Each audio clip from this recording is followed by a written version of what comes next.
Bismillahirrahmanirrahim. Assalamualaikum warahmatullahi wabarakatuh. Waalaikumsalam warahmatullahi wabarakatuh.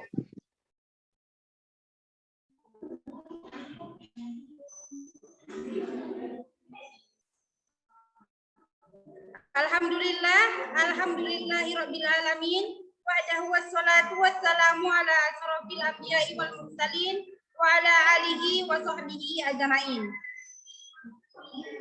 Puja dan rasa syukur kita kehadirat Allah Subhanahu wa taala yang telah memberikan kita rahmat dan hidayahnya sehingga kita bisa melakukan seminar upaya pencegahan stunting sejak kehamilan 2 tahun pertama. Sholawat berangkaikan salam masih tetap tercurahkan kepada baginda Nabi besar Muhammad SAW yang telah membawa kita dari alam kejahiliahan menuju alam yang terang benderang seperti yang kita rasakan pada siang hari ini. Perkenalkan, nama saya Nadia Sri Utami sebagai moderator pada seminar hari ini.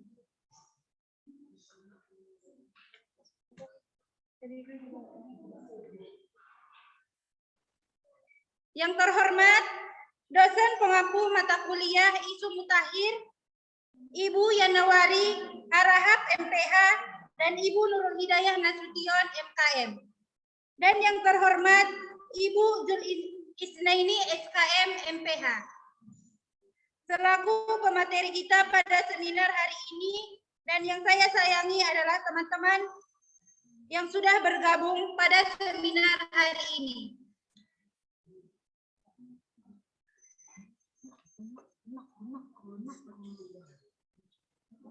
Adapun susunan acara kita pada seminar hari ini, yang pertama adalah pembukaan MC oleh saya sendiri, dan yang kedua adalah mendengarkan lagu Indonesia Raya bersama-sama.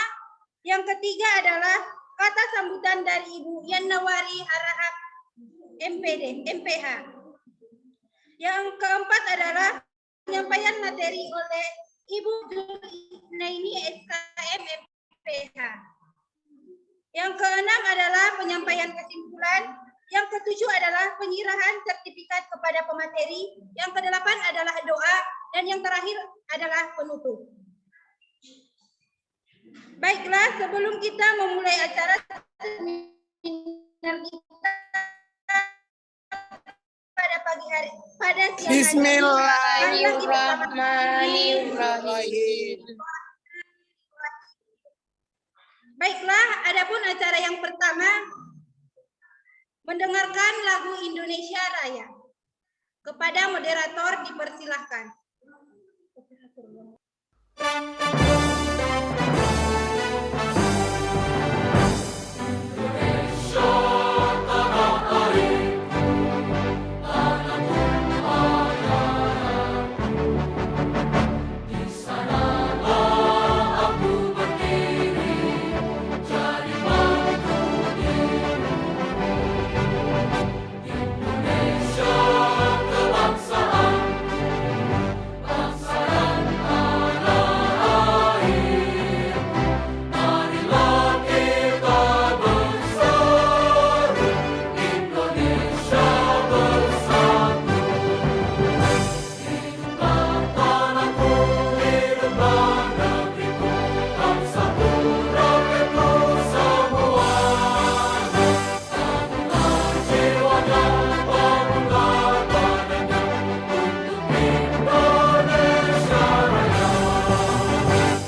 Assalamualaikum. Selanjutnya adalah kata sambutan dari Ibu Nurul Hidayah Nasution MKM. Kepada Ibu kami persilahkan.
Assalamualaikum warahmatullahi wabarakatuh. Waalaikumsalam warahmatullahi wabarakatuh.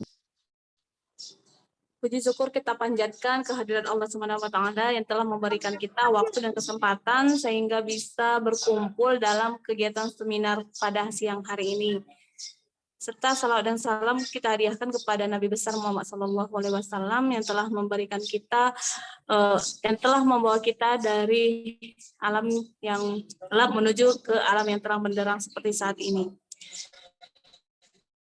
Di sini saya mengucap di sini yang kami hormati adalah Ibu pemateri kita dan juga yang kami sayangi adalah mahasiswa semuanya.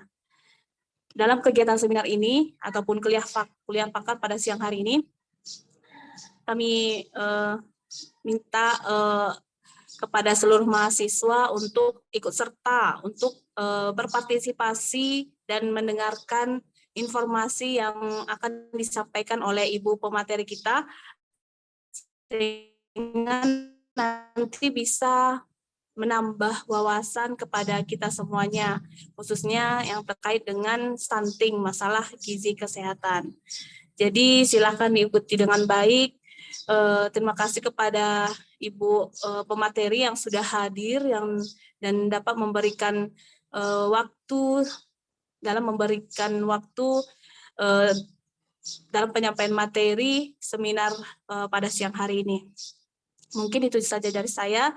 Assalamualaikum warahmatullahi wabarakatuh.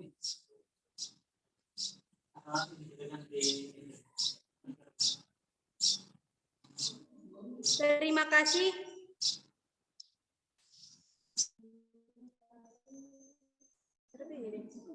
Terima kasih kepada Ibu yang telah memberikan kata sambutan. Yang selanjutnya adalah penyampaian materi oleh Ibu Isnaini SKM MPH. Kepada Ibu kami persilahkan. Baik, tes. Suara saya kedengaran? Dengar. Bu. Oke. Ya, terima kasih sebelumnya kepada moderator, kepada Ibu pengampu, dosen pengampu, kemudian kepada mahasiswa semuanya. Perkenalkan, nama saya Zul Isnaini. Sekarang saya bekerja di Dinas Kesehatan Kabupaten Padang Lawas. Kebetulan saya sebagai pemegang program gizi di Dinas Kesehatan. Mungkin begitu. Jadi langsung ke materi kita. Halo? Iya, Bu. Iya, Bu. Ya, oke. Saya baru kemarin ini ya diminta dihubungi ya kan untuk memberikan materi terkait ini ya, mana ya? Coba saya lihat.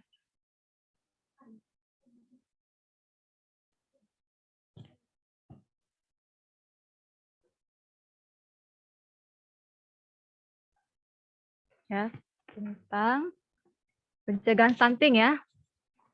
Jadi saya coba sesuai dengan kemampuan saya ini sebenarnya ya. Di sini kita membahas tentang bagaimana sih pencegahan stunting di 1000 hari pertama kehidupan ya.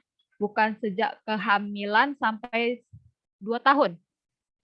Kalau sejak kehamilan sampai 2 tahun lebih dari 1000 hari. Jadi saya tanggapnya itu adalah pencegahan stunting di 1000 hari pertama kehidupan. Ya. Di Indonesia kita punya masalah gizi yang kompleks. Yang kompleks ya, dari yang gizi kurang sampai yang gizi lebih. Ya.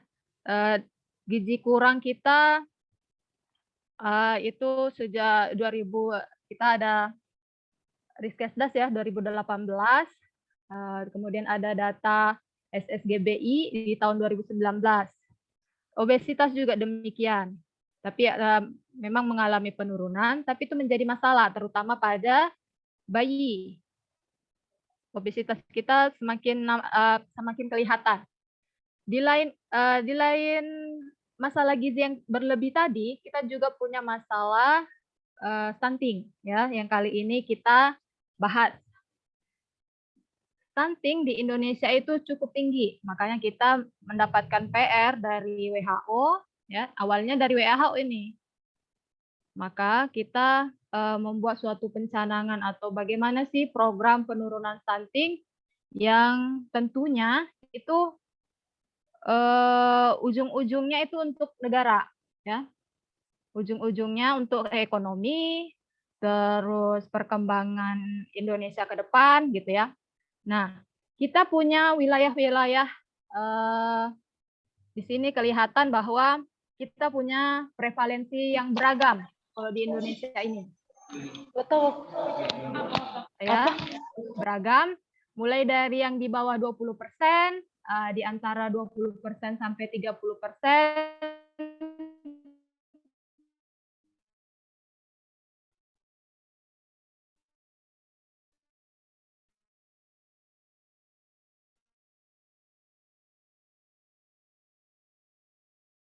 Kemudian yang Padang Sidempuan juga termasuk lokus stunting sejak tahun 2021 kalau tidak salah. Ya, Sumut itu lebih dari 30%. Kemudian selain itu, kita juga punya masalah lainnya. Ya, kita ngomong tentang 1000 hari pertama kehidupan, maka ada ibu hamil yang perlu kita perhatikan. Ya, anemia kita semakin meningkat ya pada ibu hamil. Itu pada Kesdas 2018 itu tercatat 48,9%. Kalau itu juga kita punya penyakit-penyakit degeneratif yang meningkat, dan meningkatnya itu bukan pada usia dewasa lagi, tapi sudah mulai ke usia-usia lebih muda. Kemudian apa sih dampaknya masalah gizi terhadap individu dan keluarga gitu kan? Kalau ini masih tingkat keluarga ya, belum lagi negara gitu kan. Individu yang punya masalah gizi ya, ini katanya apa dibilangnya? Masalah gizi di usia dini ya kan, mungkin masa janin atau masa usia 2 tahun itu. Ya, tentu yang seperti kita bahas pada hari ini ada dampaknya itu ada jangka pendek dan jangka panjang. Kalau jangka pendek itu ada gangguan perkembangan otak. Mungkin berkurang kalau dia memang tidak mengalami stunting, mungkin perkembangan otaknya juga optimal, tapi karena ada masalah gizi, perkembangan otaknya akan kurang maksimal gitu ya. Kemudian ada gangguan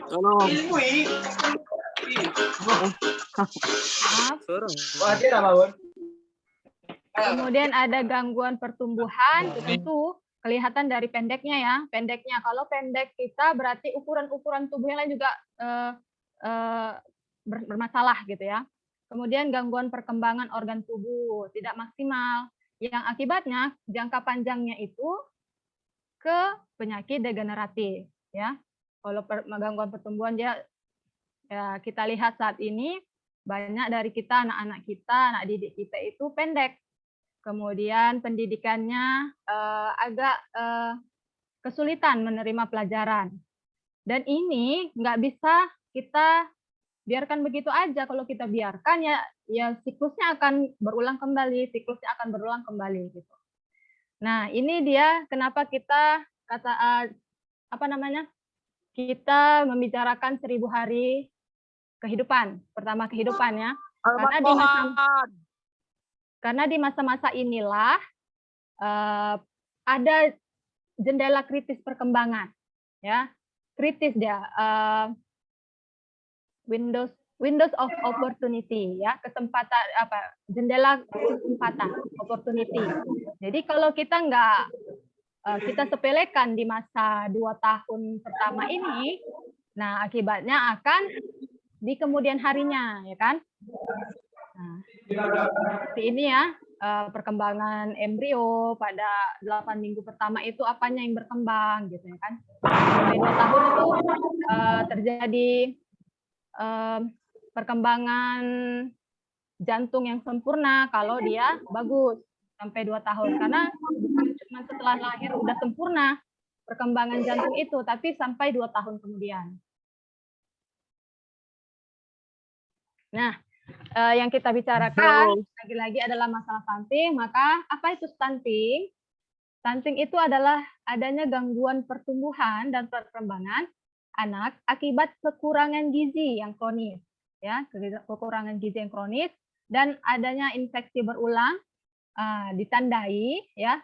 Kita tahu balita kita itu stunting ditandai dengan panjang atau tinggi badannya yang berada di bawah standar yang telah ditetapkan oleh Menteri Kesehatan ya, ada standar antropometri namanya. Ini dari Perpres 72 tahun 2021. Nah, seperti yang terlihat dalam gambar ya, di usia normal usia 5 tahun itu berapa sih normalnya tingginya ya? Ternyata misalnya 110 normalnya. Nah, kalau dia panjangnya itu tinggi badannya cuma 100, maka dia sudah termasuk stunting gitu ya. Ini stunting pendek namanya. Nah, kalau dia misalnya di bawah 96 itu udah stunting berat atau sangat pendek gitu ya, atau minus 3 SD. Nah, kalau kita lihat lagi perkembangan otaknya ya kan, ini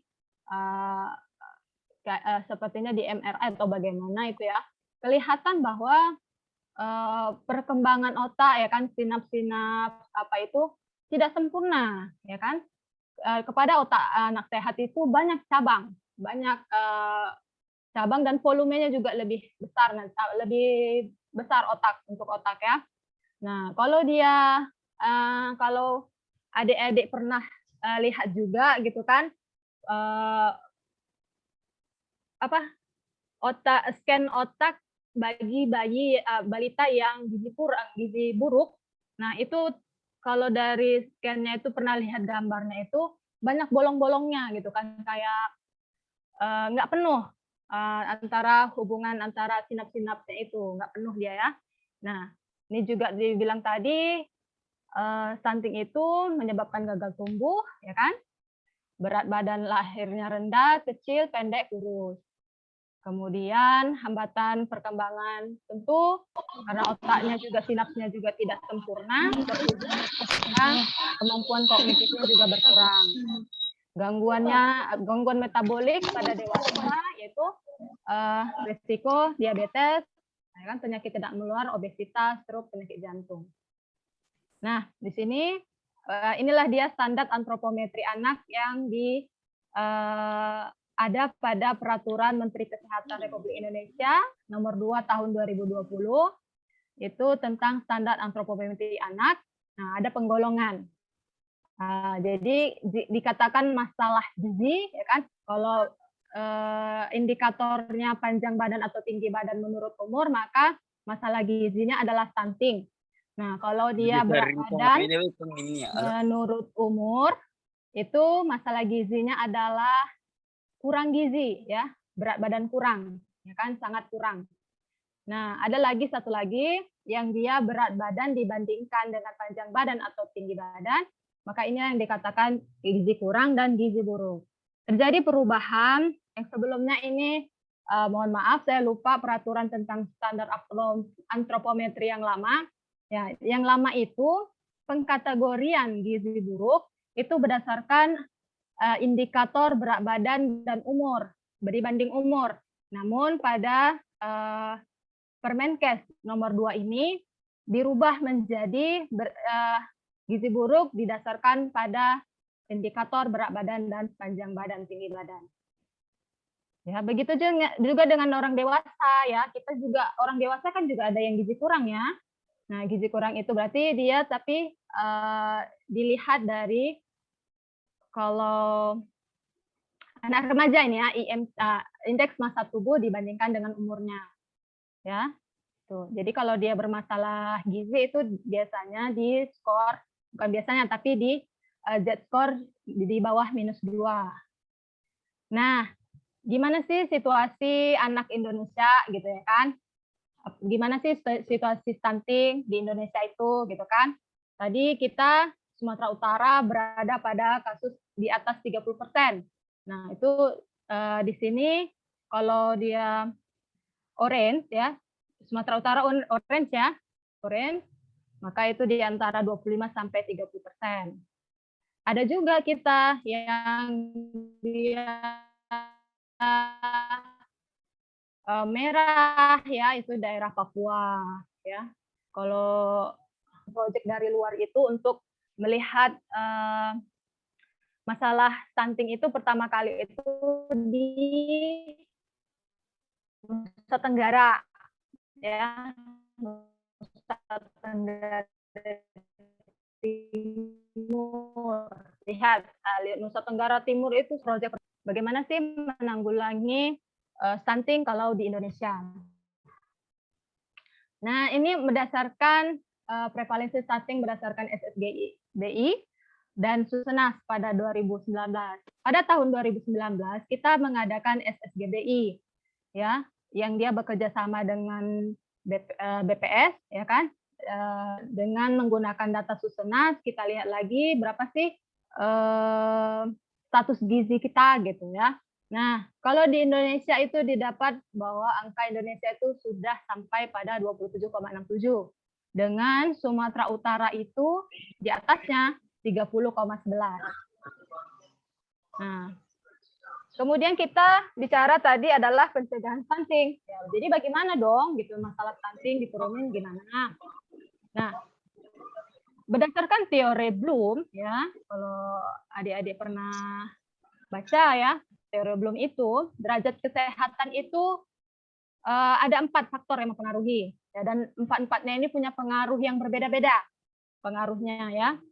Dan kalau gizi ya, kalau gizi itu dia pada faktor 30% ya, pemenuhan gizi, pola makan ya kan. Kemudian kalau dia pelayanan kesehatan 20%.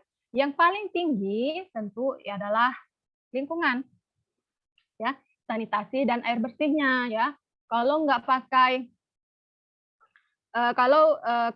di rumah tangga itu tidak punya air bersih, misalnya untuk minum, untuk berkegiatan memasak dan sebagainya, itu tentu akan mempengaruhi ya kan, gampang infeksi dan sebagainya.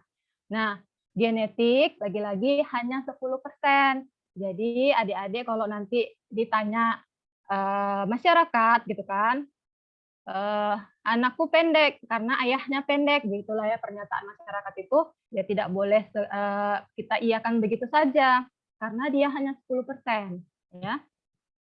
Nah, kemudian bagaimana sih target penurunan stunting ya? Dalam rencana panjang jangka menengah negara Indonesia itu kan kita punya rencana ya, setiap 5 tahun sekali ya. biasanya sih ganti presiden, kita buat lagi rancangan pembangunan kita kayak mana, kan? Kalau berdasarkan RPJMN 2020-2024, maka Indonesia itu harus menurunkan stunting, ya. Di 2024 menjadi 14%. Ini permintaan presiden sendiri.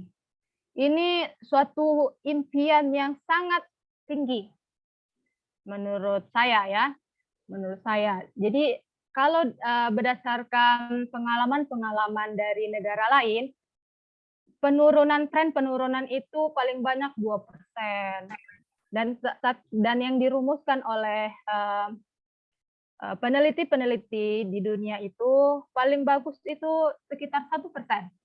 1% sekian itu penurunan yang paling bagus. Tapi Presiden ingin kita untuk menurunkan di 2024 stunting menjadi angka 14%. Jadi dia tidak akan menjadi masalah lagi gitu. Kalau masih di atas 20 sekian persen itu masih menjadi masalah. 30% ya, 30%. Kemudian, nah, penyebab stunting itu ya, selain tadi kita bicara tadi tentang kekurangan makan dan bagaimana gitu ya. Stunting ini sama dengan masalah gizi lainnya. Tentu masalah gizi itu dikaitkan dengan asupan gizinya, intake makanannya, kemudian status kesehatannya.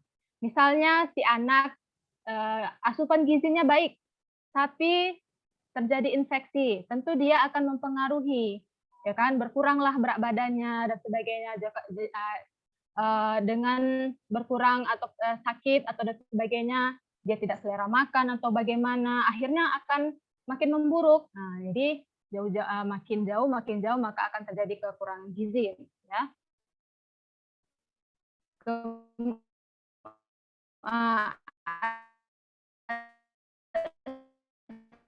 Adapun penyebab langsung asupan gizi. Nah, satu bisa juga karena nggak tersedia di rumah, di keluarga itu tidak tersedia makanan yang baik, gitu kan? Atau tersedia tapi cara pemberiannya yang tidak baik. Nah, gitu ya.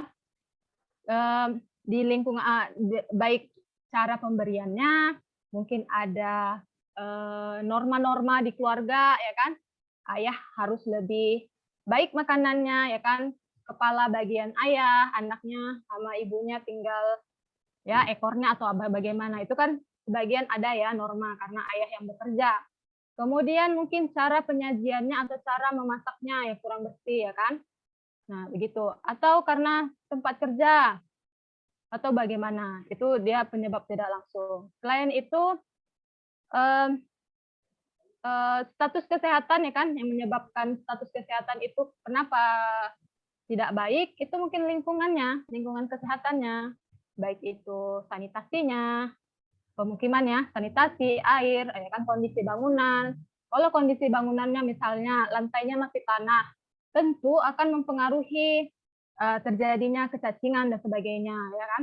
Ada infeksi langsung. Jadi kemudian ada lingkungan kesehatan, misalnya dia tidak bisa mengakses bidan desa mungkin, ya kan, jauh dari pelayanan kesehatan, ya kan.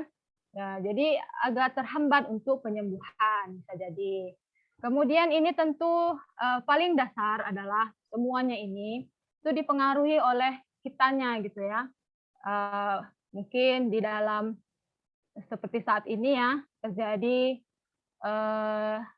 COVID itu, ya kan, bukan kasus ya, pandemi ini itu sangat mempengaruhi situasi kita ini, baik dari ketahanan pangan, lingkungan, gitu ya kan. Biasanya ibunya bekerja, ayahnya bekerja, jadi tidak bekerja, maka ekonominya juga terhambat. Kemudian puskesmas yang dia masyarakatnya itu jadi tidak mau ke puskesmas gara-gara takut dibilang COVID dan sebagainya, itu juga mempengaruhi.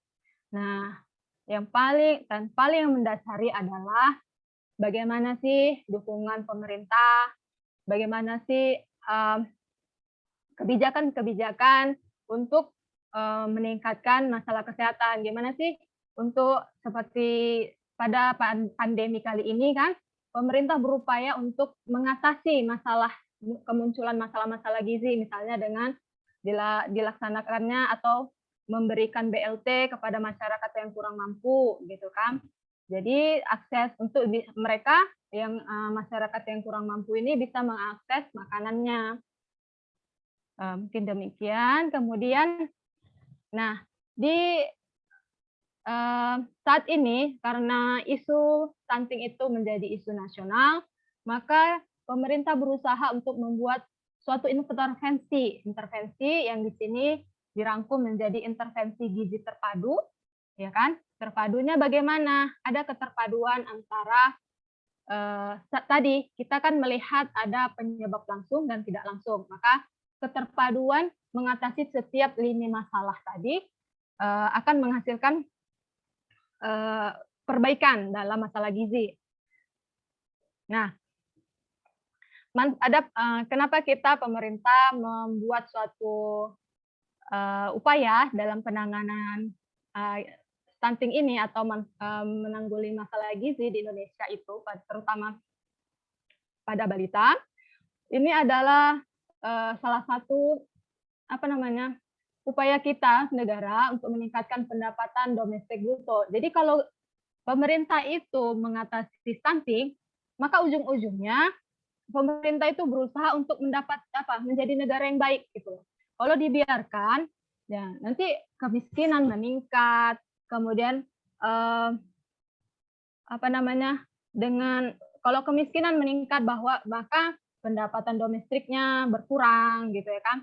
Kemudian anak-anak jadi sedikit yang sekolah gitu ya kan, hanya orang yang sehat-sehat saja atau makin menurun gitu kan tingkat partisipasi sekolahnya. Nah, ujung-ujungnya juga yang masyarakatnya tadi penghasilannya kurang, ya kan? Nah, kita nggak jadi dong, nggak jadi negara berkembang nggak jadi negara maju kalau masalah gizi masih tinggi. Nah, ini ada kasus-kasus di luar negeri ini ya. Kita kan ada penelitian ya. Sebelumnya itu pertama kali diteliti masalah stunting itu menjadi masalah ekonomi suatu negara itu pertama kali itu dilihat di Afrika ya. Dengan meningkatkan perbaikan gizi di Afrika, maka akan meningkatkan pendapatan domestik bruto suatu negara tersebut. Maka disinilah para pakar itu menyebarluaskan bagaimana kita mengentaskan kemiskinan gitu dengan cara menanggulangi masalah gizi pada balita. Ini dia seperti ini. Ada intervensi spesifik, ada intervensi sensitif. Nah, ini kan kelihatannya intervensi spesifik itu di mana letaknya, ya kan? Kalau adik-adik lihat tadi, ini berarti di penyebab tidak langsung ya, penyebab tidak langsung. Di sini spesifik itu di bagian orang kesehatan biasanya ya. Kerjaannya orang kesehatan yang cuma berapa tadi? 30%, berapa persen? 20%. Nah, seperti itu ya. Nah, itu bagaimana meningkatkan kesehatan remajanya, terus remaja, terus WUS yang prahamil, pemberian PMT ibu hamil bagi ibu hamil yang kek, kemudian adanya suplementasi gizi. Suplementasi gizi ini bisa vitamin A, tablet tambah darah, terus pemberian ASI eksklusif pada bayi 0 sampai 6 bulan, pemberian makanan pendamping ASI bagi bayi 6 sampai 24 bulan yang kekurangan gizi, kemudian PMT bagi anak sekolah gitu. Terus penyebarluasan informasi atau kampanye tentang gizi seimbang. Lalu kemudian pada balita kita ada stimulasi perkembangan anak, ya kalau ada gizi buruk atau gizi kurang atau ada permasalahan perkembangan, maka kita harus melakukan stimulasi perkembangan. Kemudian bagaimana mencegah terjadinya penyakit, ya kan? Kemudian intervensi kalau dalam keadaan darurat seperti kemarin di Padang Lawas itu kita punya situasi darurat yaitu banjir bandang. Ya, banjir bandang yang yang mengakibatkan banyaknya desa terdampak karena banjir bandang. Maka apa sih intervensi gizi yang harus dilakukan? Inilah untuk menyelesaikan masalah penyebab langsungnya. Kemudian yang masalah ketahanan pangan yang mediatnya di antara-antaranya itu kita pakar-pakar itu membuat intervensi namanya sensitif ya. Intervensi sensitif. Dia tidak langsung tapi justru dia paling besar gitu kan. Bagus. Kalau tidak dilakukan maka nonsen, yang omong kosong, yang intervensi spesifik. Kita kasih makan anak-anak. Kalau nggak tersedia air bersih, nah bagaimana? Infeksi makin tinggi gitu ya. Nah, kita bilang penyediaan atau pelayanan di puskesmas atau bagaimana. Tapi dia nggak punya BPJS, ya bagaimana lagi gitu ya kan? Nah, jadi ini intervensi sensitif itu ada diberikan jaminan sosial nasional yaitu berupa JKN ya. Kalau kita dengar itu BPJS lah ya. Nah, jadi bagi masyarakat yang tidak mampu itu pemerintah kasih PBI ya. Jadi pemerintah yang bayar gitu. Nah, jadi ada gratis lah istilahnya ya. Nah, itu dia kalau bagi yang tidak mampu. Jadi kalau yang bagi yang mampu, dia harus punya BPJS. Jadi ketika dia butuh, misalnya ibu hamil mau melahirkan, nah, dia tidak lagi memikirkan biaya, sehingga tidak menghalanginya untuk mendapatkan pelayanan di puskesmas. Ya. Kemudian perkembangan anak usia dini. Nah, ini pemberdayaan perempuan, perlindungan anak, ini kan. Ini pekerjaan-pekerjaan yang di intervensi sensitif ini adalah di luar kesehatan ya kan, ada pemberdayaan perempuan ya, BKKBN,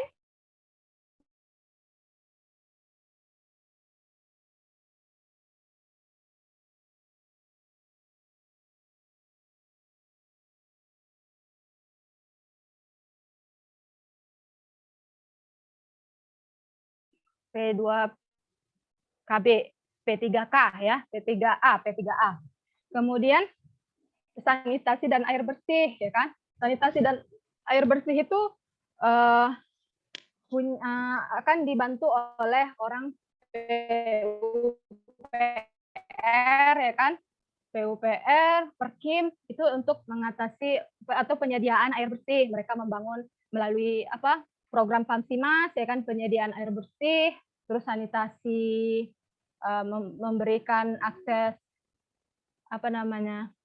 sanitasi ya, memperbaiki limbahnya dibuang kemana, kalau nggak bagus kan akan menimbulkan penyakit-penyakit infeksi juga. Jadi harus ada perbaikan dalam sanitasi. Kemudian KB ya kan. Nah, jadi orang KB itu punya slogan ya kan, 2 anak lebih sehat gitu kan. Gimana 2 anak lebih sehat? Jadi kalau stunting itu nggak ada kalau nggak ada yang dilahirkan kata mereka. Ya benar juga. Jadi tapi dengan kalau nggak ada yang lahir nanti nggak punya generasi dong kita. Tapi di sini kita berusaha untuk menyehatkan ibu dengan menyehatkan si anak dengan berencana, tidak setiap tahun satu gitu kan. Jadi ibunya nggak fokus dengan anak yang satu, belum selesai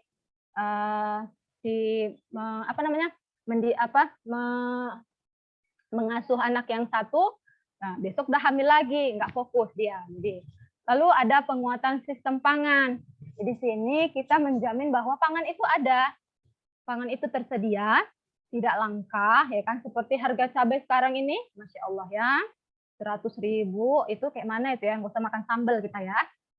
Nah, kemudian, nah ini situasi yang penyebab intervensi ini nggak akan terlaksana jika nggak ada yang menjamin, nggak ada kebijakan yang ke sana gitu kan. Misalnya ya, kalau pemerintah nggak mencanangkan penurunan stunting, kita dinas kesehatan juga nggak akan fokus ke situ, ya. Atau dengan kebijakan ini kan tentu akan ada pendanaan. Kita nggak bisa kerja kalau misalnya kita antropometri aja nggak bisa gitu kan. Jadi dengan adanya kebijakan, terus keputusan dari pemerintahan untuk mendukung penurunan stunting, maka ini akan jadi gitu, makanya akan tercapai gitu kan dengan intervensi spesifik dan sensitif tadi. Nah, ini juga harus kondusif ya kan? Kondusif dengan bagaimana? Ya dilihat, dievaluasi ya kan? Terus dicari lagi yang bagusnya yang mana? Intervensi apa yang paling tepat bagi suatu daerah itu harus terus dievaluasi dan dikoordinasikan. Kalau di penurunan stunting itu namanya ada konvergensi stunting. Jadi semua pihak harus terlibat dalam penanganan stunting. Nah ini tadi ya, saya kira sudah termasuk di dalamnya, ya kan? Kalau kita nggak menyediakan dana, terus sistem kita dari pusat ke daerah nggak satu tujuan, maka penanganan stunting juga nggak akan cepat. Padahal kita punya PR itu 2024 stunting kita 14%. Gitu. Nah ini kenapa tapi tadi kenapa kita di 1000 hari pertama kehidupan ya? Karena di 1000 hari pertama kehidupan itu yang menentukan besok-besoknya. Perkembangan otak bukan terakhir ya, berapa persen perkembangan otak itu tadi sampai 2 tahun pematangan perkembangan otak. Kemudian untuk organ-organ yang lain juga sampai di 2 tahun itu. Lalu kalau adik-adik baca juga kecepatan tumbuh pada anak usia 0 sampai 23 bulan itu sangat tinggi. Begitu dia 2 tahun lebih akan berkurang kecepatannya. Jadi kita kayak memaksimalkan aja di 1000 hari APK ini biar jangan nanti terhambat gitu loh. Jadi kita mendapatkan yang optimal, pertumbuhan yang optimal. Nah ini adik-adik bisa lihat gitu kan.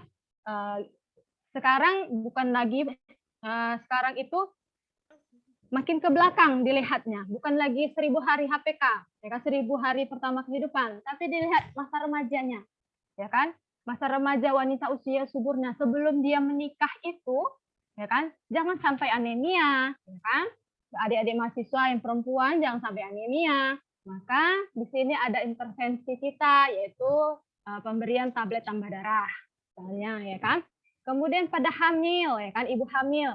Ibu hamil itu selain suplementasi tablet tambah darah, dia juga akan diberikan makanan tambahan. Dia bagi yang kurang energi kronik, ya, yang lilanya itu kurang dari 23,5, ya kan. Kemudian ini prioritasnya. Yang pentingnya lagi, intervensi pentingnya lagi, dia harus suplementasi kalsium. Kemudian dia harus memeriksa kehamilannya selama dia hamil. Nah, terus mungkin lalu adalah intervensi sesuai kondisi. Mungkin ada daerah-daerah yang dia tingkat penyakitnya tinggi. Misalnya kasus malarianya masih tinggi, maka dia harus mendapatkan perlindungan. Misalnya mendapatkan kelambu. Lalu ada pencegahan HIV bagi yang dia orang-orang beresiko, ya kan, ibu-ibu hamil beresiko itu dengan cara dia periksa HIV-nya gitu kan. Kalau memang dia sudah terdeteksi, misalnya dia harus meminum obat atau bagaimana ya. Ada kasus-kasus tertentu. Kemudian setelah melahirkan, ibu menyusui dan anak 0 sampai 23 bulan, ada lagi intervensi-intervensinya. Ini masih spesifik ya. Dia harus mendapatkan promosi konseling menyusui, karena kan 0 sampai 6 bulan itu harus ASI eksklusif. Makanan terbaik adalah ASI eksklusif sampai 6 bulan. Kemudian setelahnya bagaimana? Dikasih konseling, pemberian makan bayi dan anak, gitu kan. Kemudian kalau dia gizi buruk bagaimana? Harus ada tata laksana yang benar sehingga tidak terus menerus, sehingga dia akhirnya adalah jadi gizi kronis, ya kan, masalah gizi kronis akibat stunting. Kemudian kalau dia memang berat badannya kurang, maka akan diberikan makanan tambahan. Nah, Dan paling penting adalah untuk melihat sukses tidak suksesnya, berhasil tidak berhasilnya pemberian makan, baik mulai 0 sampai 24 bulan itu sampai 5 tahun adalah dengan melakukan pemantauan pertumbuhan. Kalau tidak dilakukan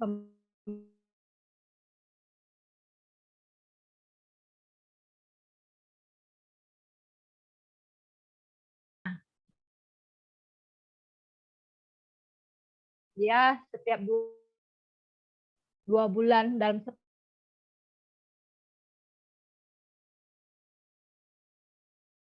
lagi yang kekurangan gizi. Imunisasi dasar lengkap ya. Setiap anak harus mendapatkan imunisasi dasar lengkap. Ada suplementasi zinc untuk diare dan manajemen terpadu balita sakit MTBS. Nah, seperti saya bilang tadi ada pencegahan juga. Nah, yang setelah yang 2 tahun bagaimana? Setelah 2 tahun tentu sama ya. Sama, tinggal lihat lagi pemberian makan tentu disesuaikan dengan umurnya. Nah, umurnya pemantauan pertumbuhan tetap gitu ya kan. Nah, itu sama. Ya, kalau sensitif, nah ini tadi ya. Akses air minumnya, untuk penyediaan air minum, akses air minumnya aman atau tidak oleh Perkim. Kalau di tempat kita di Kabupaten Padang Lawas itu programnya Dinas Permukiman ya, Permukiman dan PUPR ya, PU.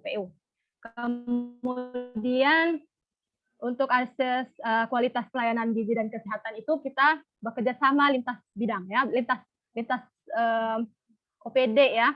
Ada BKKBN atau P2KB P3A untuk pelayanan keluarga berencana. Terus ada JKN itu oleh orang BPJS ya, BPJS dan juga Dinas Kesehatan. Kemudian ada PKH untuk masyarakat miskin ya kan. Itu berupa bantuan uang tunai itu oleh Dinas Sosial gitu. Kemudian bagaimana sih untuk meningkatkan kesadaran ya kan? Kita kan harus sadar dulu baru tahu. Kita sadar bahwa kita punya masalah, baru kita mau menyelesaikannya. Kalau kita nggak sadar, nggak akan selesai gitu kan. Misalnya kita denial gitu kan, menolak, aku nggak kurus kok gitu ya kan. Maka kita nggak akan pernah berusaha untuk menaikkan berat badan. Terus bilang dia menolak gemuk misalnya, aku nggak gemuk kok, biasa-biasa aja gitu ya kan. Nah kalau dia nggak meyakini, nggak sadar bahwa dia itu punya masalah, dia tidak akan menyelesaikan masalahnya. Nah di sini pemerintah harus memberikan peningkatan kesadaran bagi masyarakat. Kemudian meningkatkan komitmen antar OPD, antar instansi, antar lintas organisasi misalnya kan, komitmen untuk menyelesaikan masalah ini gitu kan. Kemudian adalah meningkatkan praktik yang baik untuk menunjang kesehatan ibu dan anak tersebut ya. Ini bisa dengan penyebarluasan informasi, konseling ya kan. Anak-anak mendapatkan akses pendidikan, ibunya juga mendapatkan pendidikan ya kan. Pengasuhan yang sebenarnya itu bagaimana ya. Dan tadi kita bilang adalah sebelum 1000 HPK ada remaja juga. Di sini remaja diharapkan juga mendapatkan konseling ya, bagaimana sehat dan juga reproduksi yang baik gitu. Nah, lalu pemberdayaan perempuan dan perlindungan anak gitu kan. Kalau ini dia di P2 pangan bergizi ya. Akses pangan bergizi ini misalnya dia nggak bisa akses karena dia kurang mampu gitu. Berarti ada bantuan pangan non tunai ya kan, dikasih paket beras misalnya, paket sembako untuk keluarga tersebut. Kemudian untuk mengurangi kekurangan gizi atas gizi tertentu misalnya untuk Fe gitu kan, kekurangan zat besi atau kekurangan yodium, kemudian kekurangan vitamin A, maka pemerintah ini harus memberikan akses fortifikasi Seperti pada garam itu harus fortifikasi yodium. Tepung terigu itu fortifikasinya Fe ya, besi. Kemudian minyak goreng itu dia fortifikasi untuk vitamin A. Jadi dia menyeluruh ke masyarakat. Jadi kan masyarakat kita ini belum tentu ya makanannya itu sesuai dengan gizi seimbang. Jadi dengan penambahan pertama atau pengkayaan bahan pangan diharapkan untuk mineral-mineral penting zat gizi itu yang penting ya kan untuk mencegah anemia, mencegah penyakit mata, mencegah bondo itu akan berkurang gitu ya. Untuk akan baiklah kawan rumah pangan lestari. Yang ini adalah kerjasama kalau di pemerintahan itu di kita di Kabupaten Padang Lawas letaknya itu di Ketapang ya. Ketapang itu Dinas Ketahanan Pangan ya, Ketahanan Pangan. Jadi bagaimana masyarakat diedukasi untuk menggunakan lahan pekarangannya untuk tambahan pangan rumah gitu. Jadi misalnya sayur-sayuran ya kan, apa yang bisa ditanam untuk memenuhi kebutuhan keluarga tersebut. Bisa juga dia nanti buat kolam ikan gitu-gitu. Lalu ada penguatan regulasi misalnya mengenai label dan iklan pangan, bahwa seperti iklan pangan misalnya ya, bahwa susu itu susu untuk 0 formula 0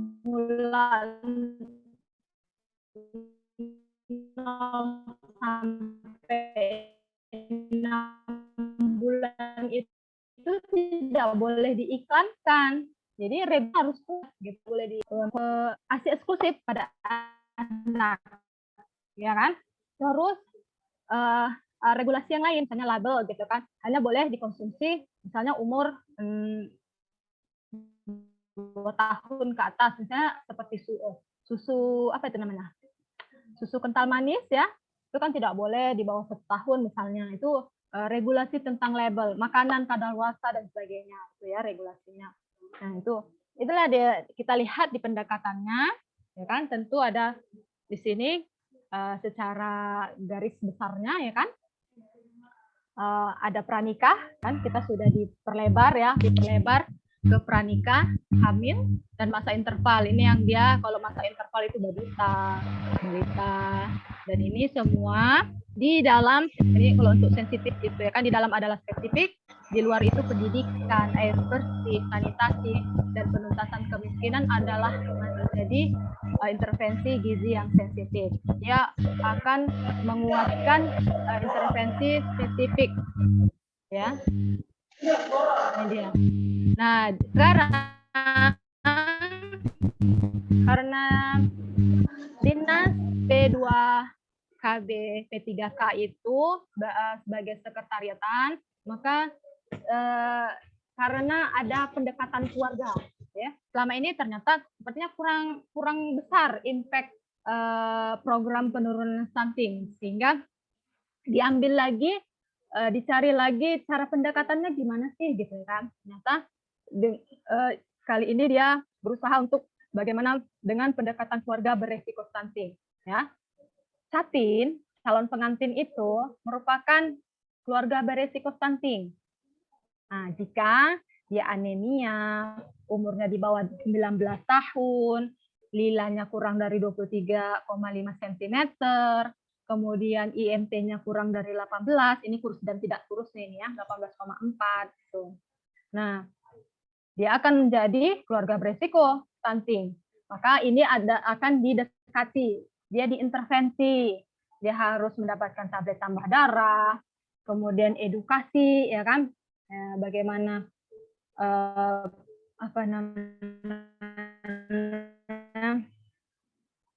perkembangan dari hamil dan sebagainya gitu kan. Kemudian diberikan makanan tambahan mungkin bagi yang cake dengan lila kurang dari 23 gitu kan. Itu edukasi konsumsi bagaimana yang baik gitu. Kemudian ibu hamil menjadi keluarga beresiko jika sama ada anemianya, ada cake-nya, terus pertumbuhan janin terhambat, Ini tentu kalau dia melakukan pemeriksaan kehamilan, kelihatan gitu ya. Ada 4T, terlambat, terlalu dini, terlalu tua, terlalu muda, terlalu tua, terlalu dekat kehamilannya, baru terlalu apa lagi satu lagi saya lupa. Ya, nanti bisa kasih tahu saya ya, lupa saya ini. Kemudian di ibu pasca persalinan, ya kan, inilah dia sudah lahir anaknya.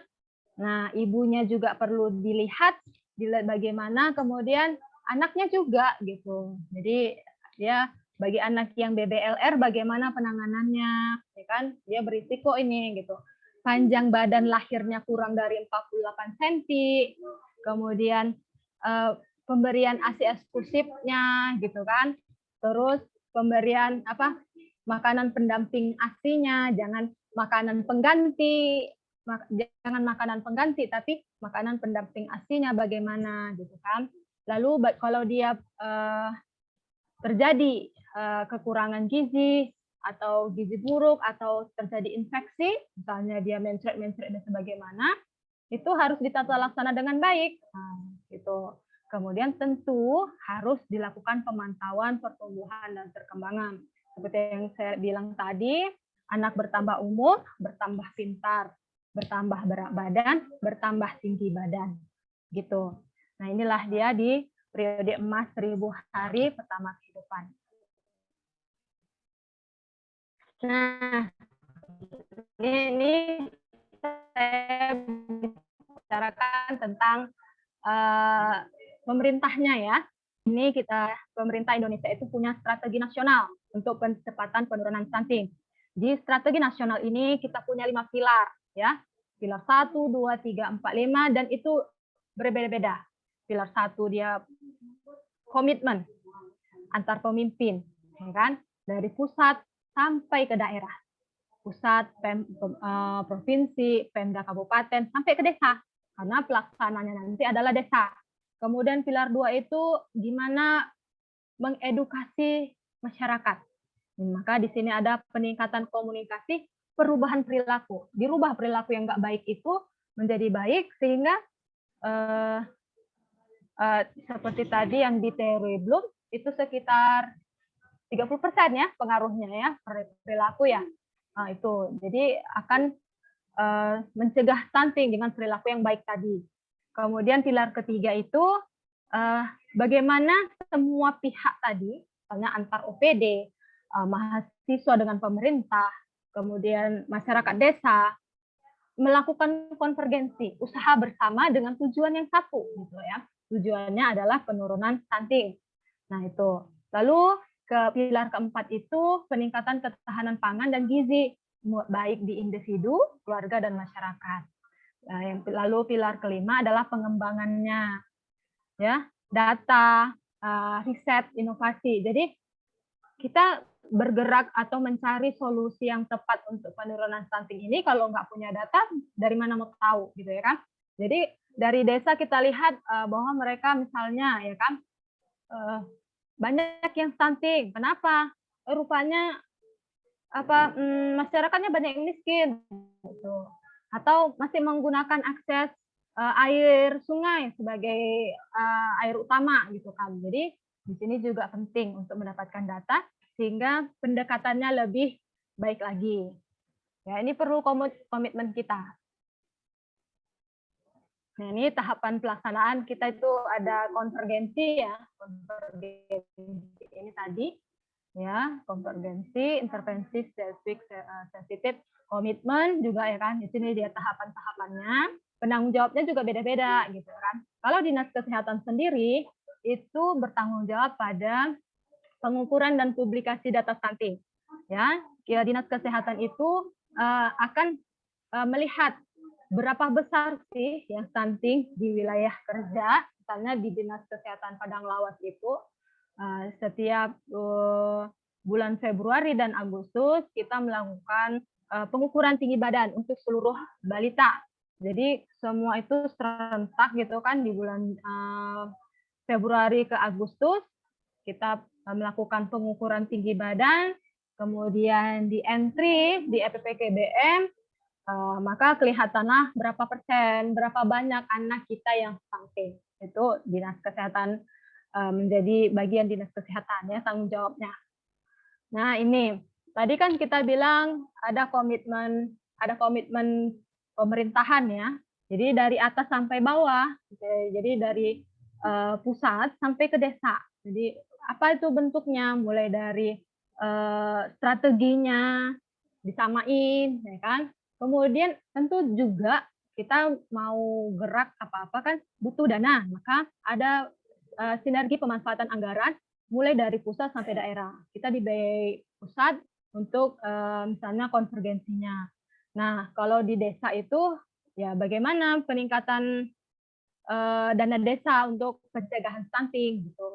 Jadi semua punya tugasnya, semua punya tugas dan kolaborasi inilah yang diharapkan dapat menurunkan angka stunting. Nah ini dia. Ada juga pendekatan multisektor, multipihak ya kan. Nggak mungkin yang biasanya riset itu kan perguruan tinggi gitu kan.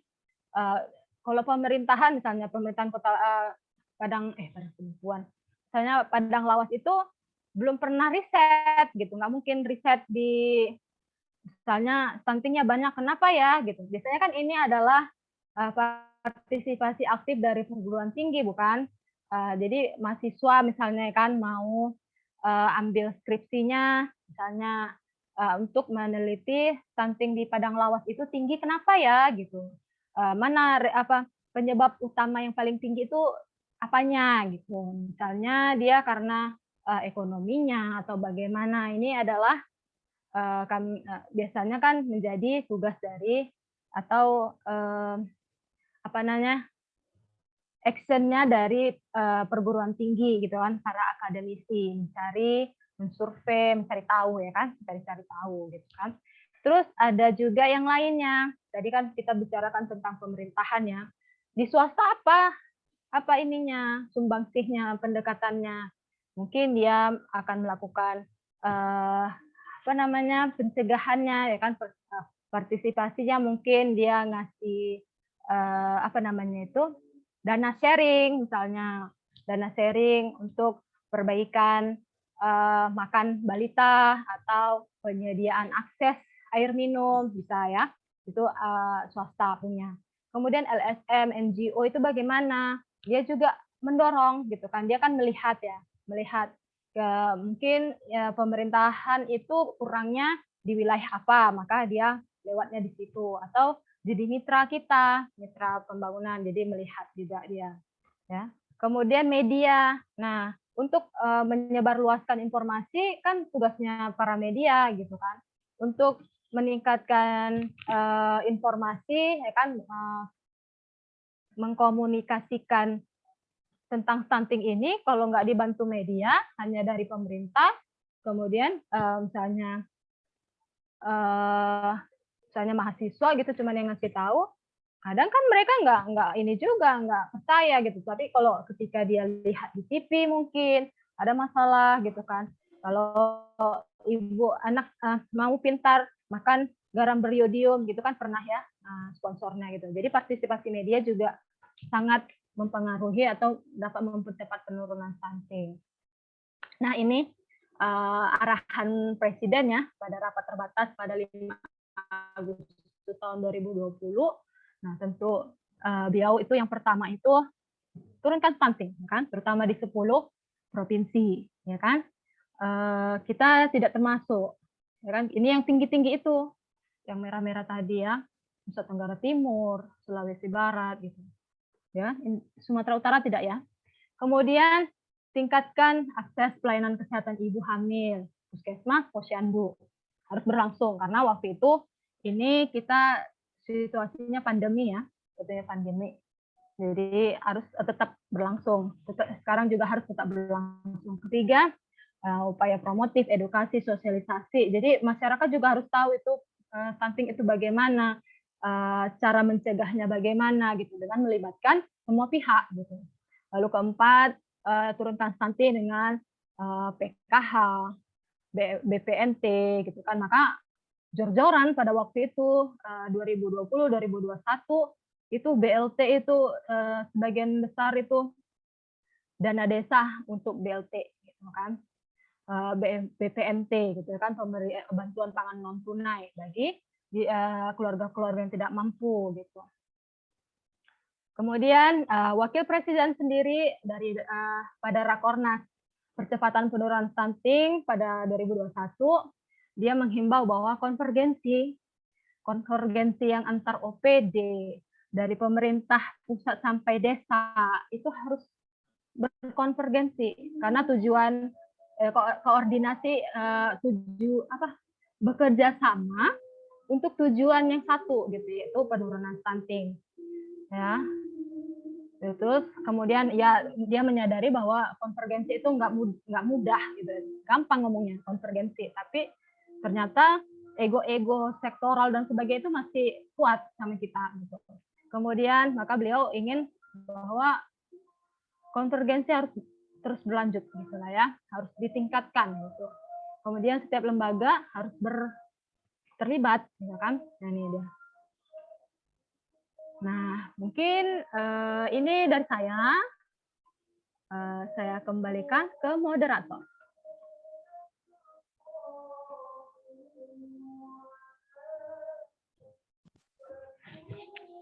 Halo, Mbak. Iya, Bu. Ya, Bu. Silakan. Ngantuk semua.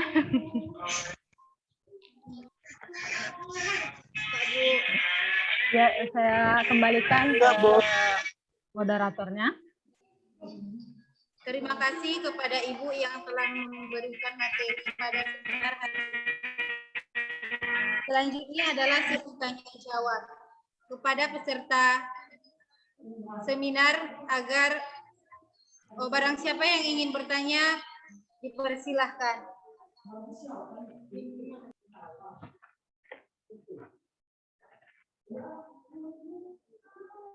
Ya, boleh tanya-tanya ya. Bagaimana?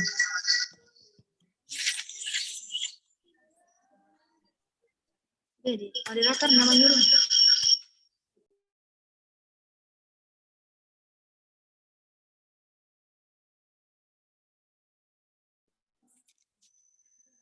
Assalamualaikum warahmatullahi wabarakatuh.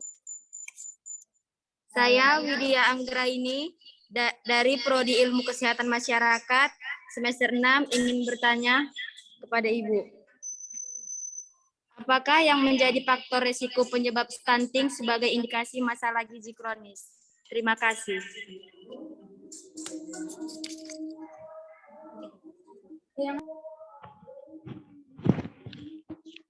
Maaf tadi. Apakah yang menjadi faktor?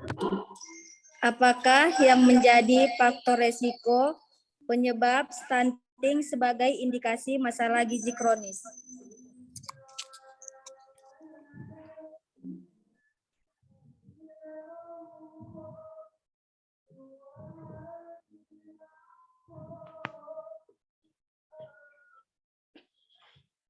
Ada lagi?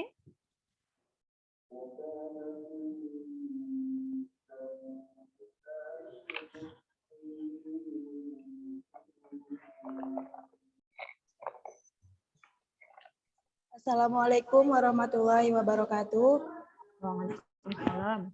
Ya, saya dari program studi ilmu kesehatan masyarakat semester 6 ingin bertanya kepada Ibu pemateri. Pertanyaannya, apa sih Bu yang menyebabkan 10 provinsi tersebut mengalami tingginya stunting? Terima kasih, Bu.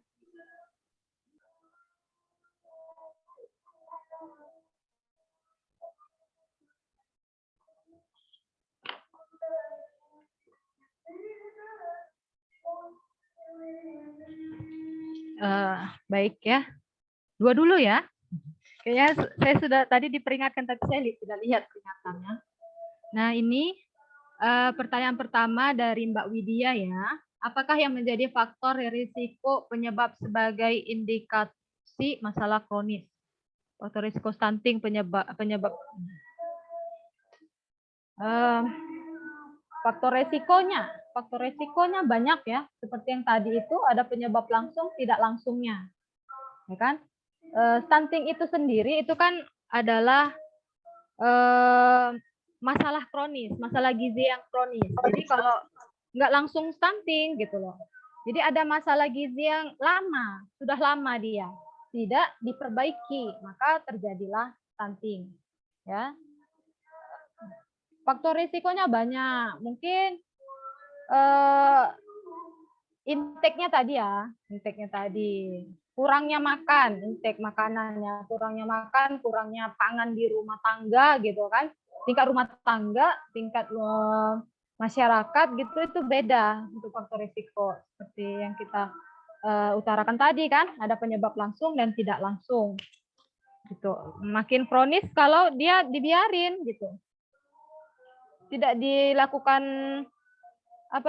pencegahan. Nah, kalau ibu hamilnya misalnya nggak dikasih intervensi langsung, misalnya pemberian PMT, ya dia akan meningkatkan resiko bayinya BBLR. Nah, ujung-ujungnya bayi BBLR ini akan menjadi stunting gitu, resiko stunting gitu. Jadi banyak ya, seperti yang saya sudah jabarkan tadi. Kemudian Mbak Sophia tadi menanyakan tentang 10 provinsi mengalami stuntingnya tinggi. Kenapa gitu kan? Banyak faktor di 10 daerah ini mungkin berbeda-beda gitu kan. Yang saya pelajari dulu itu untuk wilayahnya Nusa Tenggara Timur itu masalah stunting itu memang karena akses makanannya kurang. Ya. Di sana itu tanahnya tandus. Tanahnya itu tidak bisa kayak Sumatera Utara gitu kan, kita tanam ubi, tanam ini langsung banyak gitu kan, langsung ada, bisa nanam sendiri pun kita, akses makanan kita terjamin gitu. Di sana itu memang tidak terjamin. Belum lagi memang ekonominya memang rendah di sana. Nah, di sana yang banyak itu peternakan ya kambing apa gitu, Nusa Tenggara Barat itu banyak itu. Dia punya banyak kuda ya kan. Kita di sini nggak ada ya. Ternak kuda nggak ada ya. Di sana itu banyak ya. Tapi itu akses makanannya agak sulit. Jadi memang dari dulu mereka punya permasalahan gizi dari dulu. Jadi stuntingnya juga sangat tinggi. Jadi tentu ini menjadi perhatiannya pemerintah sana ya kan. Mungkin saya rasa begitu. Itu untuk NTT. Kalau yang lain itu secara garis besar penyebab stunting itu sama. Tinggal dia mungkin besaran-besarannya mungkin di NTT dia asupan gizinya yang kurang. Mungkin di daerah lain misalnya mungkin sering bencana misalnya banjir dan sebagainya. Jadi ya banyak multidimensi dia penyebabnya. Mungkin itu yang bisa saya berikan jawabannya.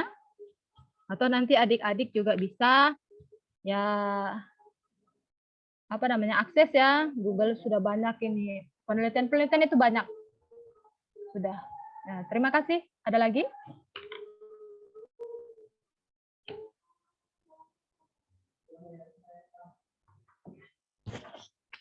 Ada lagi, Mbak?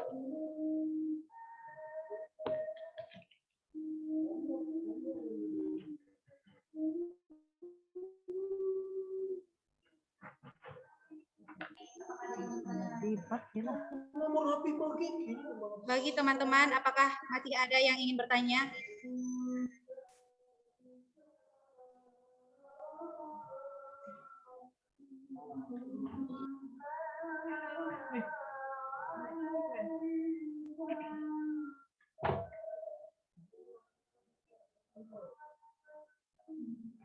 PPT nanti saya kasih ya. PPT saya kasih.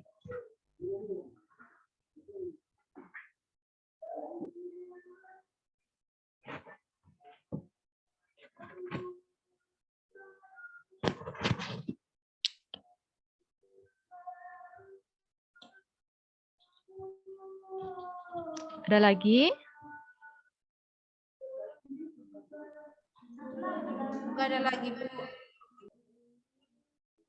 Mungkin Ibu pengampunya mau memberikan tambahan, Bu.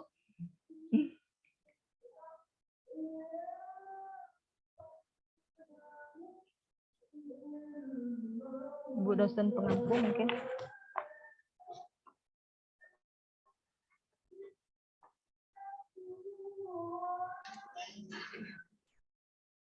Baik, Bismillahirrahmanirrahim. Assalamualaikum warahmatullahi wabarakatuh. Waalaikumsalam warahmatullahi wabarakatuh. Oke, ini ya, Ibu materi tadi ya. Mohon maaf ya Bu ya sebelumnya. Jadi karena saya baru sempat bergabung, Ibu apa namanya? Ibu Jul MPH ya Bu ya. Bu Jul Isna ini. Alumni kita bukan? Oke. Apa Bu? Alumni kita enggak? Satu alumni kita Bu. UGM Bu, MPH Bu. Iya. Lah, ini sama gelar kita Bu ya, MPH. Kamu. Ya. Tadi ya Bu ya. Tadi materinya saya kira sudah banyak lah yang disampaikan dari Ibu Julisna, ini juga merupakan pakarnya juga ya Bu ya. Nah, saya kebetulan juga kesehatan reproduksi.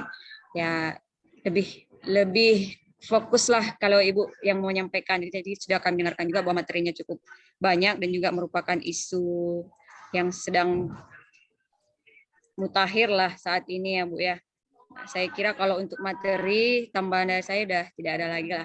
Kami sangat apresiasi tadi materi dari Ibu dan mahasiswa juga. Ini cukup udah hadir semua. Alhamdulillah banyak mengikuti kegiatan ini. Dan semoga lah apa yang disampaikan Ibu pemateri tadi bisa menambah wawasan kita semua yang sudah ikut di Zoom ini. Amin. Saya kira tidak ada dari saya, Bu. Saya ini kan aja. Mungkin mahasiswa masih ada yang mau bertanya nih? Tidak ada lagi ya? Saya serahkan kepada moderator aja lagi apa cara selanjutnya lagi.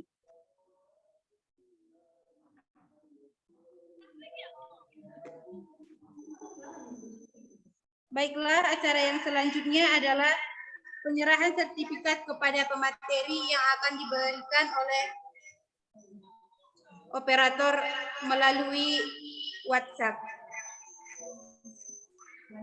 Terima kasih. Dan acara yang selanjutnya adalah doa yang akan dibawakan oleh saudara kami Gamal Abdul Nasir.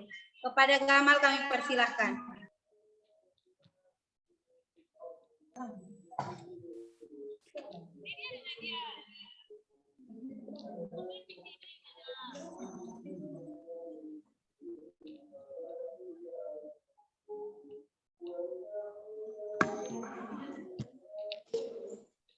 Baiklah, sebelum kita menutup acara, kita baiknya berdoa dulu.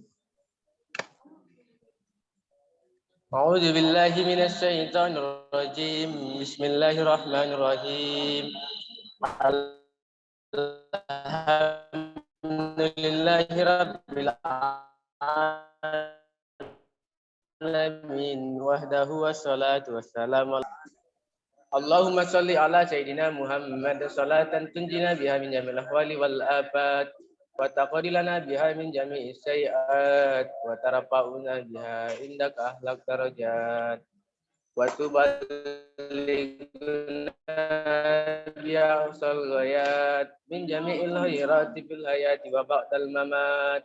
Amin amin ya qadiyal hajat. Allahumma rabbana taqabbal minna salatana wa siyamana wa ruku'ana wa sujudana wa tahassuana wa tadarruana wa ta'abbulana wa tammim taghsirana ya Allah ya rabbal alamin. Allahumma afuwun karim tuhibbul afwa fa'fu anna ya karim. Allahumma ghfir lana junubana wa liwalidayna warhamhuma kama rabbayana shaghira. Allahumma inna nas'aluka salamatan fid din wa afiyatan fil jasad wa ziyadatan fil ilmi wa barakatan fil rizqi wa taubatan qabla al maut wa rahmatan innal maut wa maghfiratan ba'dal maut.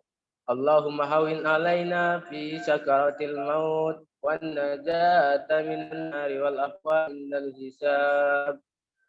ربنا ظلمنا أنفسنا وإن لم تغفر لنا وترحمنا لنكونن من الخاسرين اللهم نور قلوبنا بنور الإيمان بنور الإسلام بنور الإحسان بنور الإيمان يا الله يا مجيب السائلين يا رب العالمين ربنا لا تزغ قلوبنا بعد إذ هديتنا وهب لنا من لدنك رحمة إنك أنت الوهاب ربنا ولا تحملنا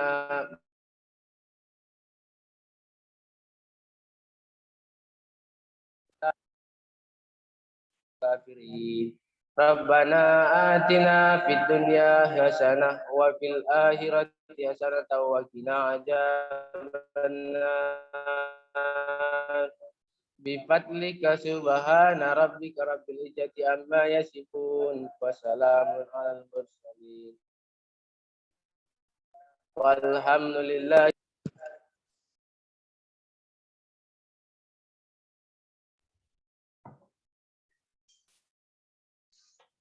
Baiklah, tidak terasa kita sudah berada di penghujung acara. Saya Nadia Sri Utami sebagai MC mewakili panitia memohon maaf atas kesalahan yang telah terjadi dalam seminar ini. Sebelum acara ditutup, marilah kita bersama-sama mengucapkan Alhamdulillah.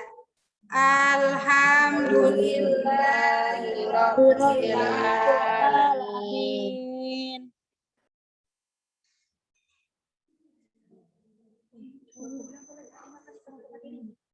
Terima kasih kepada Ibu pemateri yang telah memberikan ilmunya kepada kami pada seminar hari ini. Dan terima kasih kepada seluruh audiens yang telah mendengarkan dan menghadiri acara seminar pada hari ini.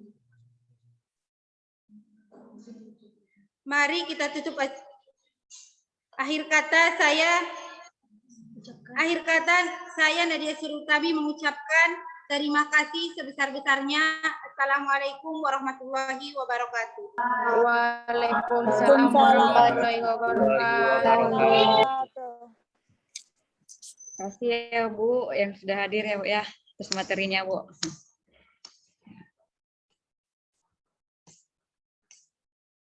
Iya Mbak, sama-sama. Nanti saya sharing materinya.